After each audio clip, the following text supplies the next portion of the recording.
Ya, kita kembali. Ya. Jadi cara melemahnya gimana? Sehingga eh, dia tidak begitu mempengaruhi diri kita. Ya, yang namanya hawa nafsu tadi lah. Kalau kita nyebutnya mungkin hawa nafsu ya. Bersifat dua sibaiyah dan hayawaniyah. Sibaiyah dan hayawaniyah. Nah, kalau tidak salah kita pernah juga menyinggung tentang yang namanya kisah ya. Kisah. Untuk bagaimana melemahkan kekuatan jelek ini yang ada dalam diri kita, yang disebut dengan hawa nafsu. Jadi kita sudah memahami tadi ya, ada namanya iblis, ada namanya setan. Ya, iblis itu bagaimana, setan itu bagaimana. Sekarang yang disebut dengan nafsu. Ya, hawa nafsu. Kita pernah juga mendengar sebuah riwayat tentang ketika Allah menciptakan nafsu itu atau hawa. Ya, nafsu yang disebut bukan jiwa ya, tapi yang disebut dengan hawa, yang punya potensi hayawaniyah dan sibaiyah tadi. Nah, ketika itu diciptakan, lalu Allah katakan kepada nafsu, man anta. Nafsu menjawab, anta anak-anak. Engkau ya engkau, aku ya aku. Ya, aku suka-suka aku, kamu suka-suka kamu lah, bahasanya kayak gitu. Ya. Lalu Allah perintahkan malaikat masukkan dia ke dalam neraka. Lalu nafsu masukkan ke dalam neraka, lalu dibakar nafsu itu, lalu dibangkit, diangkat kembali, lalu ditanya kembali, mana anta? Anta anak-anak. Ya, aku engkau kata nafsu kepada Allah. Lalu Allah perintahkan kembali malaikat, ya masukkan dia ke dalam neraka yang dingin. Jadi neraka itu ada dua ya, ada neraka api, ada neraka yang dingin. Masuk, ya, lalu dikeluarkan kembali. Man anta? Nafsu kembali menjawab, anta anak-anak. Ya, aku apa kataku, kamu apa katamu. Lalu Allah katakan kepada malaikat, jangan beri dia makan. Ya, jangan beri dia makan. Barulah nafsu tadi menyerah. Ya, baru nafsu tadi menyerah. Ya, maka dikatakan asyaiton yajri majrad dam. Setan itu mengalir dalam diri manusia sesuai dengan aliran darah. Ya, potensi kejelekan dalam diri kita itu ya kan semakin kuat. Tapi bagaimana cara melemahkannya sehingga potensinya tidak begitu besar mempengaruhi kita, yaitu dengan banyak menahan lapar.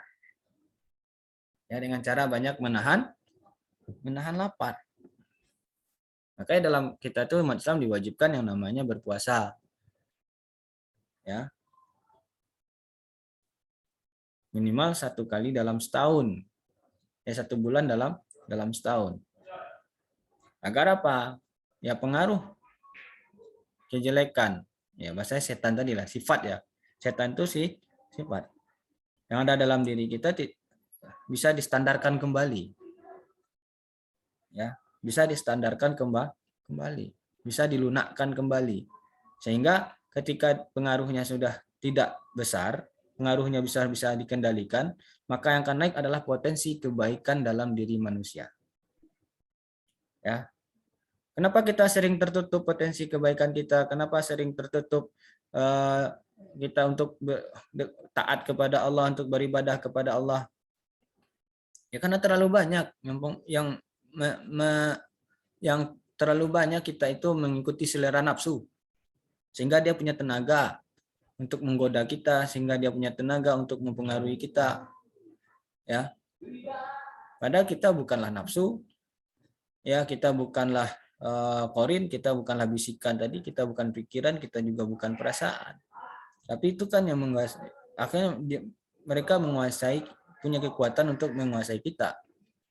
Ya. Maka salah satu cara untuk dapat mengendalikan diri yaitu dengan cara menahan rasa lapar. Maka potensi manusia untuk beribadah kepada Allah akan semakin kuat. Contoh, lihat aja lah awal-awal Ramadan lah nanti, ya, lihat aja awal-awal Ramadan, ya, itu kan gimana besarnya potensi manusia, ya,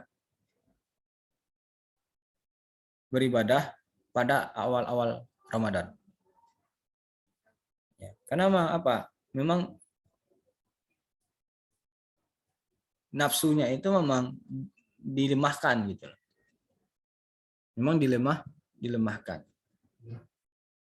Ya, makanya orang bertanya, kenapa sih masih banyak kejahatan atau kemungkaran pada bulan Ramadan? Padahal setan-setan sudah dibelenggu. Ya, mungkin setan dalam bentuk jin sudah dibelenggu, tapi setan dalam bentuk manusia kan enggak. Masih berkeliaran. Ya.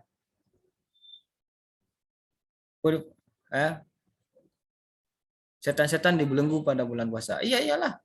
Kita yang membelenggunya dengan tidak memberinya makan. Tidak memberinya tenaga. Makan secukupnya untuk sekadar bisa berdiri tegak dalam sholat.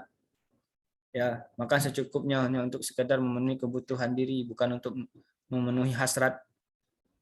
Ya. Nah, ini dia hal-hal yang perlu diperhatikan. Ya. Makanya termasuk juga dalam nafsu apa ya? Kalau Nabi Shallallahu Alaihi Wasallam mengatakan, ya, man istata'a minkumul ba'ah falyatazawwad fa illam yastati' fa alaihi bisyam. Siapa yang sudah punya potensi mampu untuk berpasangan, sudah kenal lawan jenis, ya, sudah punya hasrat terhadap lawan jenis, ya, maka hendaklah dia segera menikah. Fa in lam, ya, fa alaihi bisyam. Kalau enggak, maka banyak-banyaklah atau sering-seringlah berpuasa. Tujuannya apa? Ya tadi untuk melemahkan, bukan mematikan, ya. Untuk melemahkan pengaruhnya. Jangan salahkan, nanti sedikit-dikit kita salahkan jin, marah jin nanti. Ya, kadang-kadang jin nggak punya peran, karena sekarang pun jin sudah kebingungan. Ya, jin pun sudah kebingungan karena jobnya sudah banyak diambil oleh manusia. Ya, jin pun kebingungan, jobnya sudah banyak diambil oleh manusia. Ya. Kenapa? Kadang-kadang manusia lebih brutal pula daripada jin gitu loh. Ya. Jin masih megang janji loh. Kalau sudah berjanji dengan jin, jin tetap menepati janji. Tapi jangan sekali-sekali juga kita berbohong dan mengingkari janji dengan jin. Tapi coba janji dengan manusia. Ya. Orang yang mengerti tentang alam jin, pasti dia, ya, akan berhati-hati jika membuat ikatan perjanjian dengan jin. Jin akan memenuhi perjanjiannya, ya, dan akan mengejar sampai anak keturunan jika kita tidak memenuhi perjanjian kita dengan jin. Ya. Itu bahayanya. Jin masih mending kadang-kadang, walaupun sejelek-jelek, sejelek-jelek manusia itu adalah sebaik-baiknya jin. Hati-hati aja juga. Ada hal yang positif juga dari jin. Ya. Jin, kalau sudah kita berjanji, dia akan kejar walaupun sampai anak keturunan kita. Akan dituntut terus tuh. Ya. Coba kalau berjanji dengan manusia. Ya. Mana yang lebih komitmen ketika megang janjinya, jin atau manusia? Nah, jin pun bingung sekarang ini. Ya, kalau kita sudah katakan setan itu berbentuk jin saja. Setannya manusia lebih parah daripada setannya jin. Ya, ya gitu. Nah, ini perlu kita untuk memahami dulu dalam diri kita. Ya. Kita paham mana dari luar tadi yang akan mempengaruhi kita. Korin kita satu. Ya, korin kita satu. Tapi korin yang satu ini, ya, korin yang satu ini akan mengajak teman-temannya yang lain sejenis korin yang punya sifat yang sama dengannya. Ya. Didapatkan dari mana? Dari jiwa-jiwa orang yang sudah meninggal. Jadi kalau kita meninggal, ya kita wafat, itu kita wafat, korin kita nggak mati. Jadi dia akan cari apalagi dari itu, dia akan cari tuan baru. Ya, jadi korin-korin yang tidak punya tuan ini akan ngikut dengan korin-korin yang sesifat dengannya. Dan itu tergantung karakter kita. Ya, ada karakternya orang ini irian aja, dengki aja. Ya. Sulit kali dirubah. Bandelnya minta ampun. Nah, mungkin korinnya bukan satu lagi. Korinnya sudah ratusan ataupun ribuan. Ya. Kan ada orang tuh degil kali, susah kita.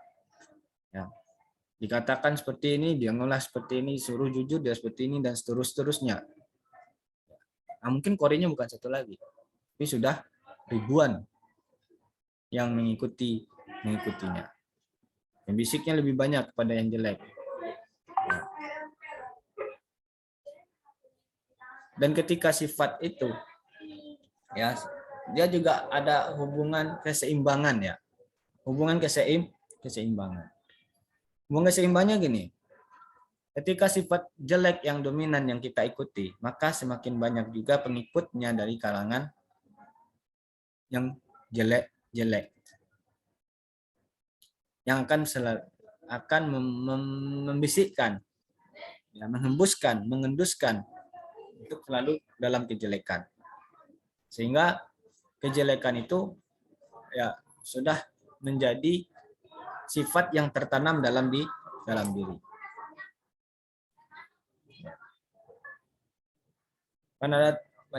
Tapi kalau sebaliknya, sifat malaikatnya yang dimunculkan di dalam diri kita, maka pengaruh korin pun akan melemah. Nah, sekarang yang sering kita kebanyakan kita ya, karena dalam potensi diri kita manusia ini cenderung ya ada hawa nafsu, ya, sering kita mengajak tidur atau membiarkan malaikat itu tidur daripada hidup.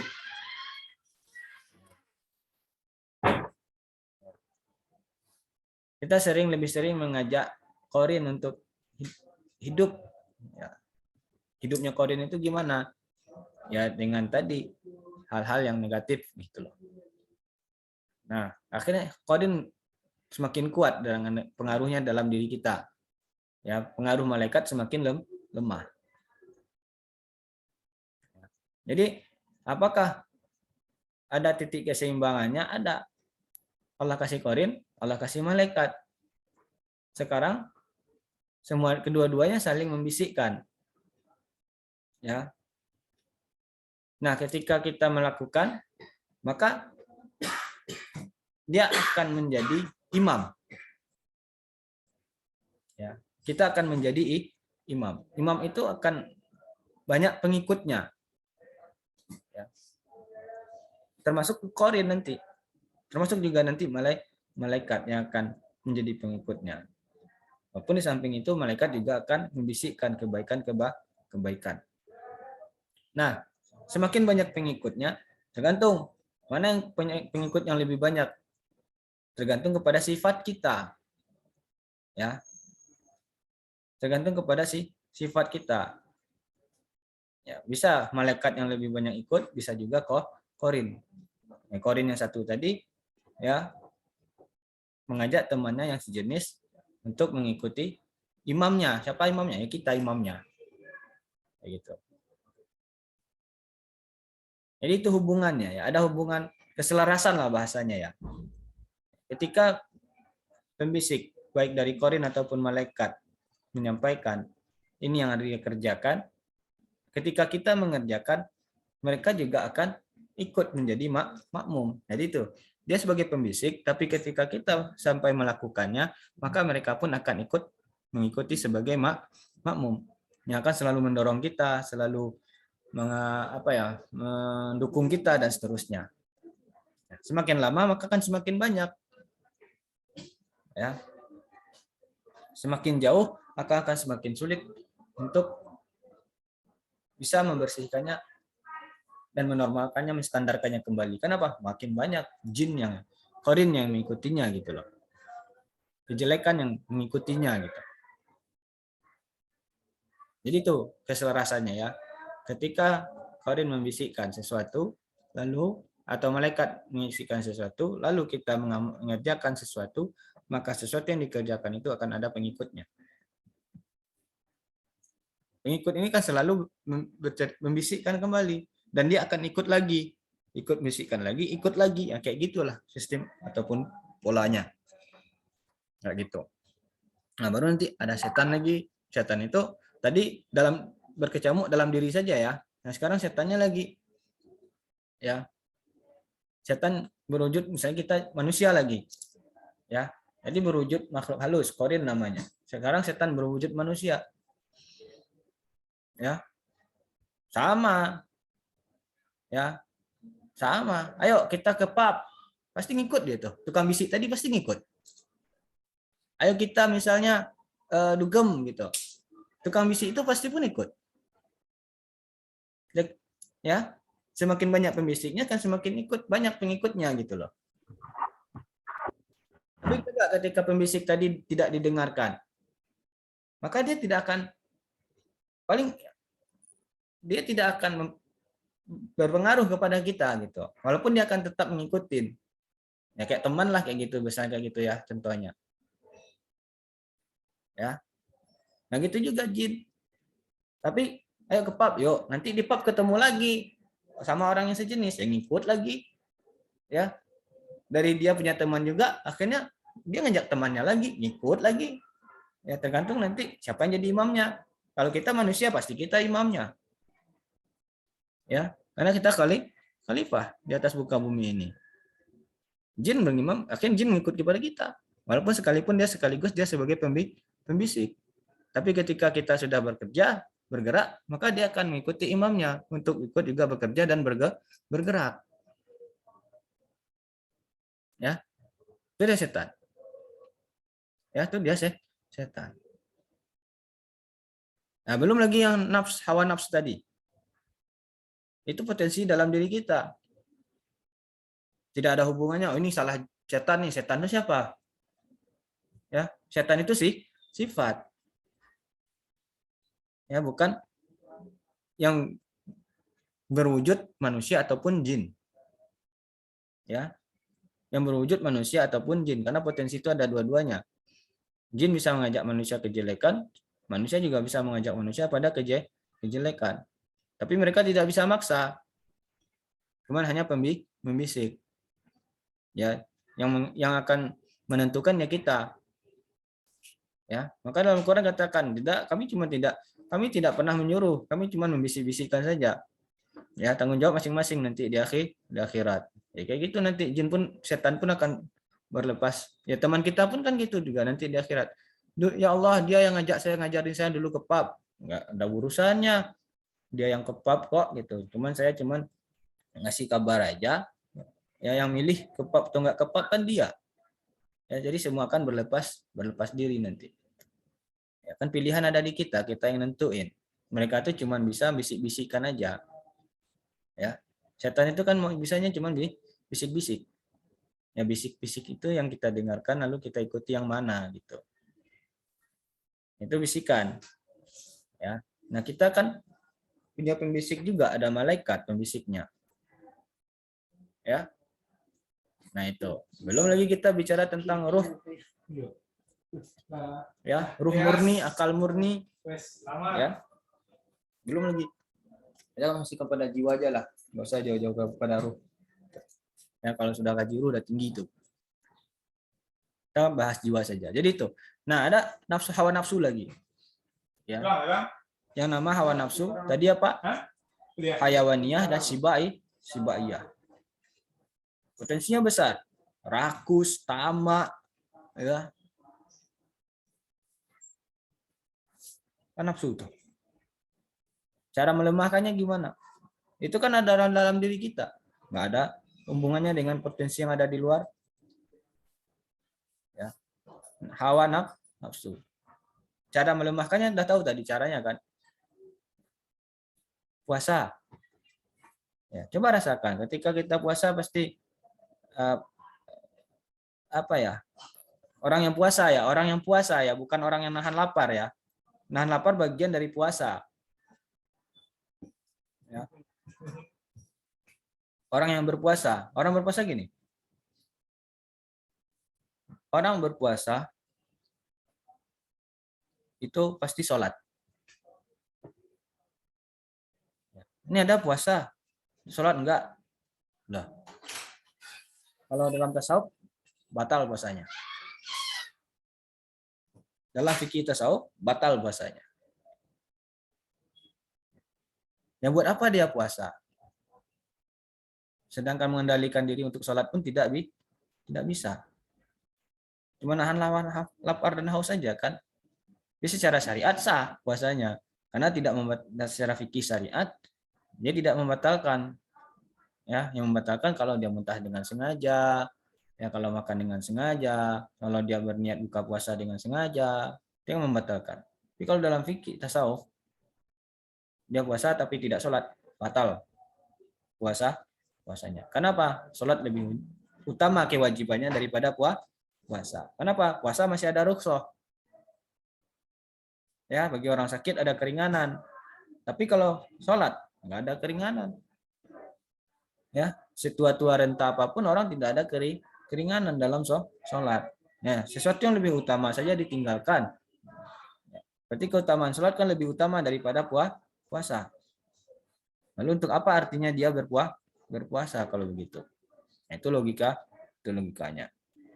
Walaupun secara fikih syariat sah, ya, karena tidak secara fikih syariat tidak membatalkan puasa dari menahan haus dan lapar. Dari menahan haus dan lapar. Ingat. Ya. Nah ini, jadi itu kita perlu. Jadi kita sudah tahu ini yang jadi setan itu siapa sih sekarang gitu. Ya. Yang jadi iblis itu siapa sih sekarang gitu. Ya. Nah, kejelekan itu yang ada dalam diri itu kita udah tahu itu bentuknya kayak gimana. Dua ya kejelekan yang ada dalam diri itu, hayawaniyah dan sibaiyah. Hayawaniyah itu tadi ya makan, minum, ya haus, pengen senang-senang dan segala macam.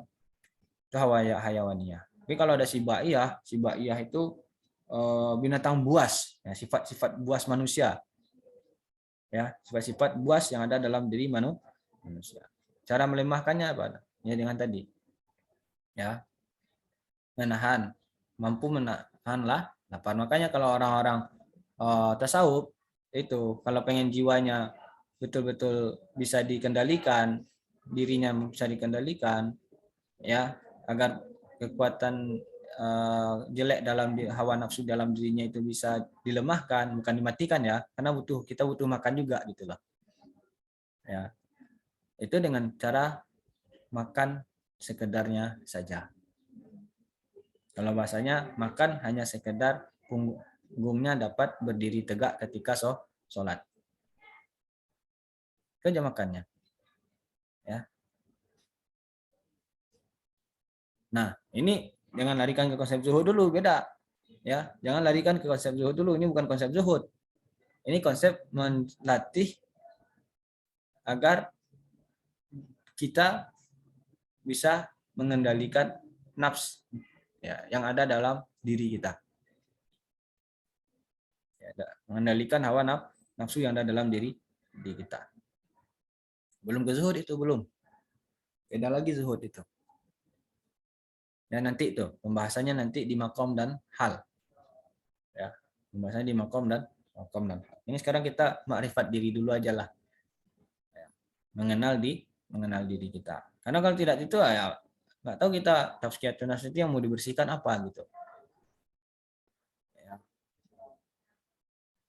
Yang perlu dibatasi apa, yang perlu diwaspadai apa gitu. Ternyata yang perlu diwaspadai itu bukan dari luar tapi dalam diri kita. Kayak gitu. Ternyata yang perlu dilihat itu bukan wajah kita, bukan badan kita.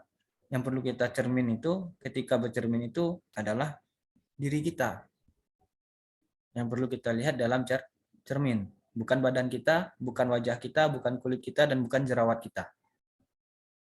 Ataupun komedo.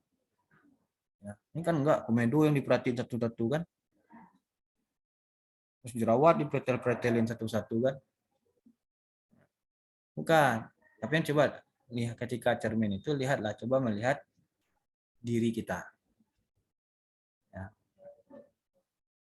Nanti muncul tuh wagam. Kalau orang sudah bisa menghilangkan penglihatan terhadap badannya, maka dia akan melihat bentuk dirinya. Bentuk diri itu terpengaruh kepada sifat dominan dirinya.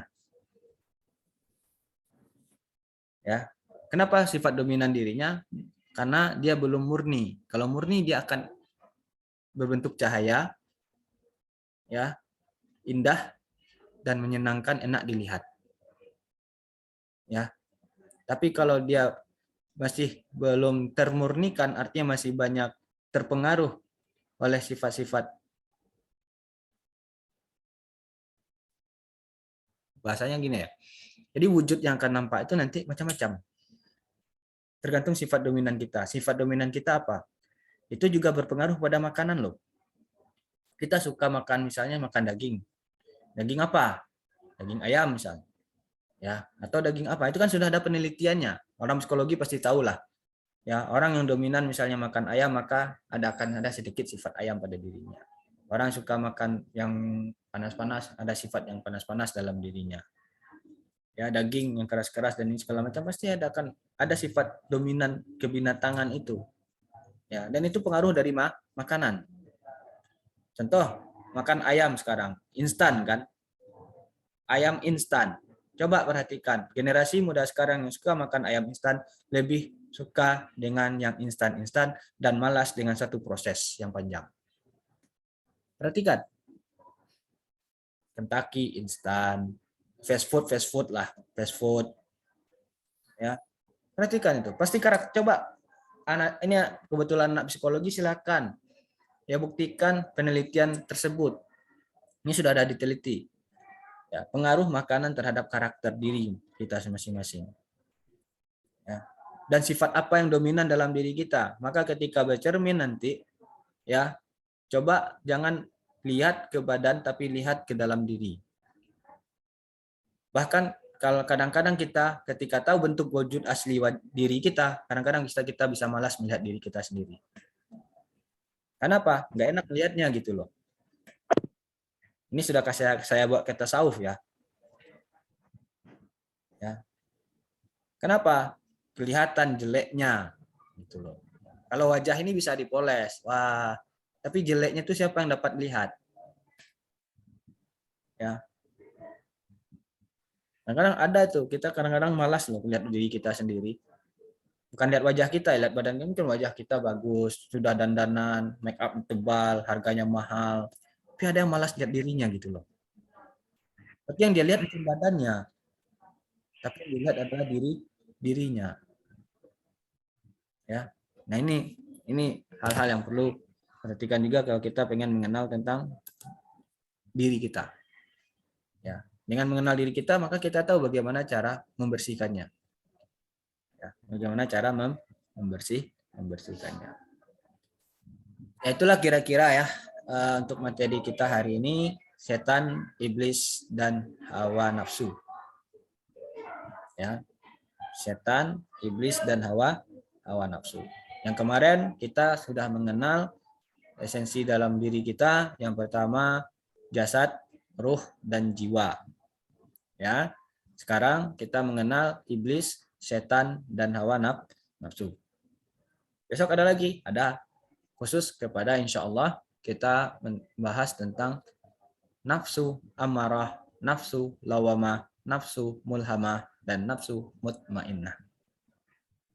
Ya, insya Allah. Oke, silakan. Ya, dari tadi saya rasa ceramah saya sudah terlalu panjang. Mudah-mudahan pada seluruh makhluk-makhluk yang ada di balik batu nisan ini masih terjaga, ya.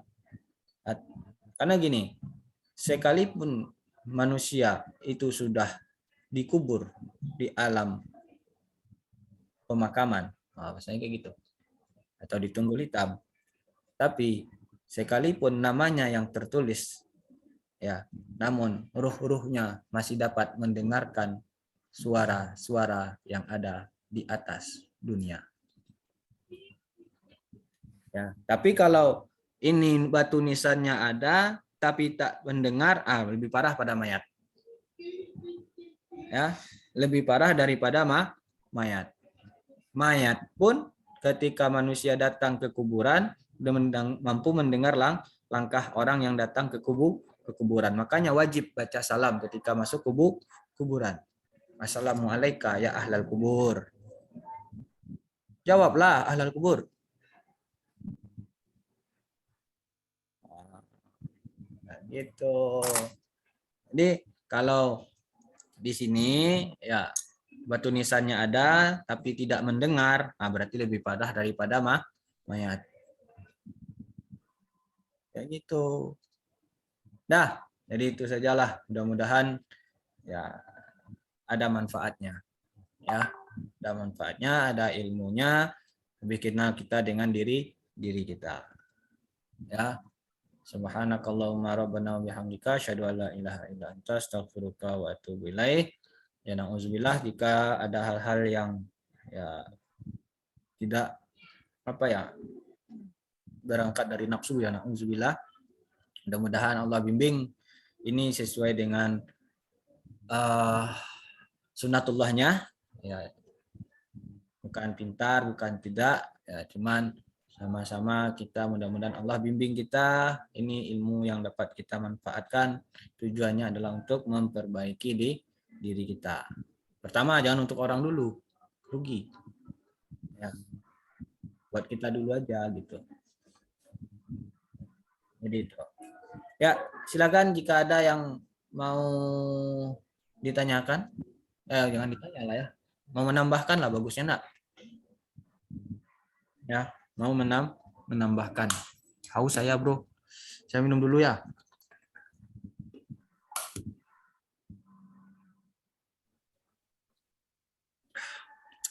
Silakan cari filosofi kopi.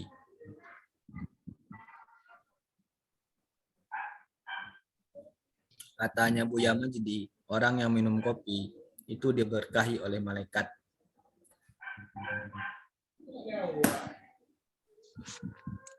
Pak, kalau boleh, Pak. Apa tuh, Fer? Oh, gini, Pak. Dari penjelasan Bapak tadi masih ada keraguan, Pak. Kan kata Bapak kalau perbedaan iblis dan setan itu, kan kalau setan itu sifat yang melekat pada diri manusia ataupun jin, berpotensi untuk membisikkan gitu, Pak. Kayak gimana tadi, Pak? Perbedaan syaitan dengan iblis. Itu yang menjadi masih ragu, Pak. Seolah-olah dari kedua penerangan tersebut seolah-olah sama gitu, Pak. Nggak bisa bedain gitu. Okay. Dua-duanya berfungsi tuh. Iblis, kapan diberi nama iblis? Setelah dia sombong, Pak. Setelah dia sombong. Sombong itu pakaian siapa? Gimana, Pak? Sombong itu pakaian siapa? Dan Allah, Pak. Allah. Nggak boleh siapapun pakai itu bajunya. Jangan ambil baju Allah. Setan, sifatnya apa?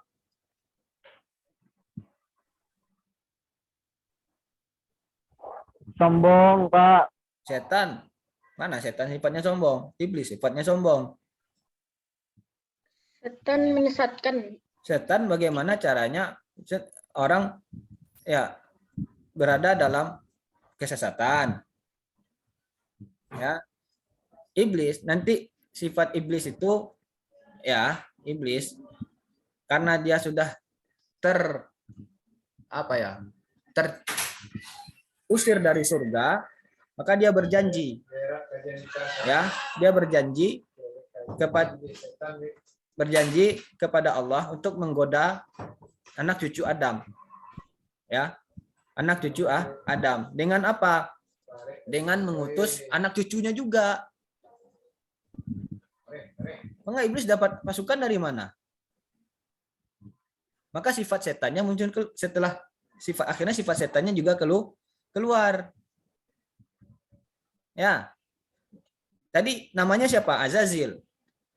Baru ketika dia sombong diberi gelar iblis. Kita bisa punya potensi sifat iblis nggak? Punya. Karena kita sudah pakai baju kesombongan. Kayak gitu. Tapi kalau kita menggoda teman-teman kita, misalnya ada nih yang mau sholat, pas azan, Allahu Akbar, ya sholat. Sok kali kamu. Itu udah setan itu. Bukan iblis lagi. Ya? Ya gitu. Ya dia bisa aja bentuknya jin gitu kan, bisa saja bentuknya manusia gitu. Bisa saja bentuknya HP gitu kan.